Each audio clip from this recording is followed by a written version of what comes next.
S M Farhad, আমি আপনার কাছে শুনতে চাই যে বিশেষ করে কমিটি যে প্রকাশ করা হচ্ছে না সে বিষয়ে আপনি কি বলবেন? আচ্ছা আপু, আমার মনে হয় আমার কাছে 1-2 মিনিট যেতে সময় দিন, অনেকগুলো প্রশ্নের সাথে উত্তর দেওয়া যায়।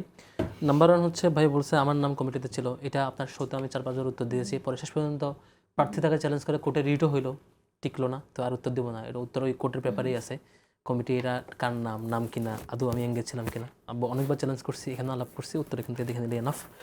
তারপর হচ্ছে সিটি কলেজে আলাপ নিয়ে অনেকগুলো উনি বললেন, কিন্তু উনি কোনো টাইম লাইন বললেন না, কোন সময় কি আক্রমণ হলো। একজন উদাহরণ দিলেন যে আবু সাইদের মতো করে ঠেকাইলেন, আটকানোর চেষ্টা করলেন, কিন্তু কেস কি? কেস হচ্ছে ছাত্র শিবির মহানগর দক্ষিণ শাখার কর্মঘোষিত বিক্ষোভ মিছিল ছিল 4টায় বিক্ষোভ মিছিল, আর ছাত্রদলের লোকজন ছিল অনেক দূরে। মিছিল এমন একটা রুটে যাওয়া হলো যে রুটে ছাত্রদলের কেউ নাই, যাতে সংঘাত এড়ানো যায়।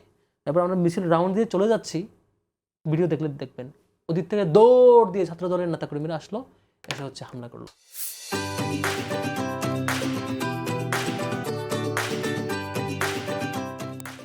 তো এটা বোঝা যায় যে আপনি সংঘাত চান, আসলে কি চান।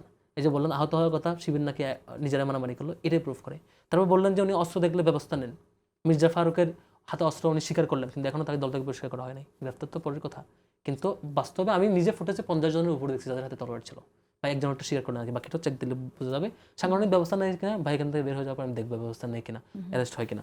তারপর হচ্ছে ধরেন কমিটি নিয়ে আলাপ করলেন, গুপ্ত রাজনীতি কমিটি।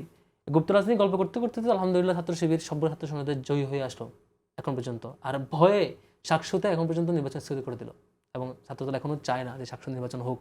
এবং তাহলে কি গুপ্ত রাজনীতিটাই ভালো? না না গুপ্ত আমি রাজনীতি করেই যদি জিতে যাওয়া যায়? না, গুপ্ত রাজনীতি এমন হইতো যদি আমি আসলে গুপ্ত রাজনীতি করতাম, তাইলে আমি জাস্ট, আপনি বলবেন ঢাকা বিশ্ববিদ্যালয়ে গত 1 বছরে ছাত্র শিবির যে লেভেলের স্টুডেন্ট এঙ্গেজ প্রোগ্রাম করেছে, যে র্যাপিড লেভেলে হল পর্যায়ে এবং সামগ্রিকভাবে, ছাত্রদল তার 10%ও করতে পারবে না, করে নাই। এটা ট্রু, আপনি মিলাই নিন। সারা দেশে সেম অবস্থা, প্রত্যেকটা জায়গায়। তো এরপরে যদি বলেন যে না আমার ফর্মেটে আপনি চালান, দেখেন ভাই আপনি 200 জন 300 জন নিয়ে কমিটি দেন, এটা আপনার স্টাইল, ভালো খারাপ আলাপ হতে পারে কমিটি, কিন্তু আমি তো 200 জন 300 জনের কমিটি দিই না, আমার স্টাইল এরকম না।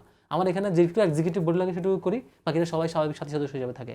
আমার মিছিলে তো আসে, আজকে মিছিলে 300-400 জন ছেলে আসছে, তো ইনস্ট্যান্ট মিছিলে তো এটা ফুটে অ্যানালাইসিস করেন, কে শিবির করে। এখন যদি বলেন না আমার মতো করে আপনি কমিটি দেন, তাহলে ভাই আমি আপনার মতো করে আমি কমিটি দেবো, আমার সংগঠন চালাবো আমার পলিসি অনুযায়ী। আমার পলিসি বেটার কিনা, আপনার পলিসি বেটার কিনা, এই ডিসকাশনটা ফিল্ডে ছেড়ে দেন, কিন্তু আমার পলিসি আপনি রিকমেন্ড করতে পারবেন না। আমার কমিটি যেটুকু দেওয়ার সেটুকু দেওয়া হয়, সেটুকু দেখা হয়, নিউজে আসে, সব জায়গায় আসে। আপনার মতো 500 সদস্যের কমিটি আমি দিব না কখনই। এটা আমার ক্যারিয়ার বেসিস সিস্টেমের, আমি আমার সিস্টেম ফলো করবো, এটা হচ্ছে ট্রু। ও আমি যেটা আলাপ করছিলাম, এই যে আপু একটা কনসার্নের ব্যাপার হচ্ছে, আপনি বলছিলেন যে এখান থেকে উত্তরণের উপায় কি, প্রথম প্রশ্ন যেটা করছিলেন। উত্তরণের উপায় আগে হচ্ছে অবজেক্টিভ ঠিক করতে হবে। কারণ ছাত্র যদি অবজেক্টিভ ঠিক করে, আমার সুপিরিয়র মাদার অর্গানাইজেশন তারা রাষ্ট্র পরিচালনায় ব্যর্থ হচ্ছে, আজকে জ্বালানির যে দাম, গণভোট না মানার যে ইস্যু, তারপরে সারা দেশে ব্যাংক লুটপাটের যে ইস্যু, এবং হচ্ছে ব্যাংক ঋণ খেলাপিদেরকে ব্যাংক দিয়ে দেওয়া, এসালামকে ফিরাইয়ে নিয়ে আসা, এই সামগ্রিকভাবে যে অবস্থা, গুম কমিশনের যে অধ্যাদেশ বাতিল করে ফেলা, পিএসসিকে কন্ট্রোলে নেওয়া, তারপর হচ্ছে পুলিশ কমিশনকে কন্ট্রোলে নেওয়া, এই সব কিছু যে ব্যবস্থাপনা, এটা আপনি ঢাকতে চান সুন্দর। আবার আজকে দেখলাম ঢাকায় লোডশেডিং শিডিউল করে করবে।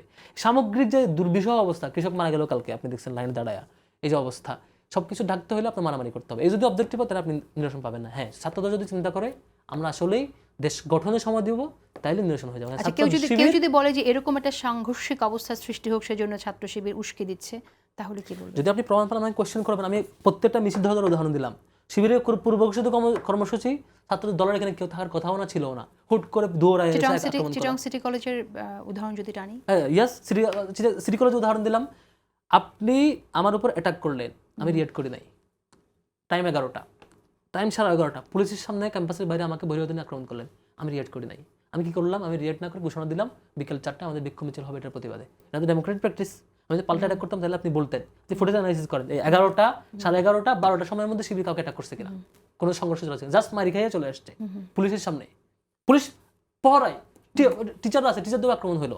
শিবির চিন্তা করলাম আমরা সুন্দর রাষ্ট্র চাই, একটা ডেমোক্রেটিক প্র্যাকটিস করবো। প্র্যাকটিসে কি করি? তাহলে 4টায় আমরা বিক্ষোভ মিছিল দিই।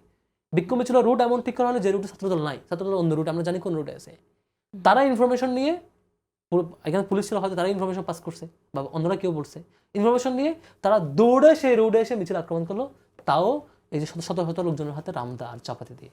খুবই দুঃখজনক এটা।